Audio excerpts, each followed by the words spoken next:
చేసుకొని నా భార్యకి ఏ లోటు లేకుండా ఆదుకుంటా. నేను కూడా ఆయనకు 20 ఎకరాలు ఉన్నదనే వేసుకున్నా. ఉద్యోగం ఎన్ని రోజులు ఉంటుంది? అదేమన్నా సర్కార్ జాబా? మంచోళ్ళంటే ఎంత ఉండదు అనుకున్నా, ఎట్లా అనుకోలే. అబ్బాయి మనసు గుణాన్ని చూడాలి బాబు, పైసా ఎప్పటికి రాదు. మీ కాకుంది మనసు. నాకు మీ అమ్మాయి నచ్చింది, పువ్వులు పెట్టి చూసుకుంటా. మీకు నచ్చితే అయిపోయానా? మాకు నచ్చద్దా? మీకేముందని ఇస్తాం? మేము ఇయ్యం. వదినా అట్లా నాకు పాపం. మా ఇందుకు చెప్పింది కదా, ఏమనుకోకుండా. మొన్న 12 ఎకరాలున్న సంబంధం అంతనే ఇయ్యలేదు, ఇంకా మీకు ఇస్తామా? మా బుజ్జికి ఏం తక్కువ? పోయిరాదుగా మీరు. ఒక్కటి గుర్తుంచుకోండి, ప్రతిదీ డబ్బుతో ముడిపెట్టదు.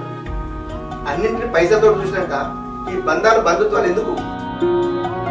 మీలాంటి వాళ్ళని చూసిన తర్వాత పిల్లంటనే విరక్తి పుడుతుంది.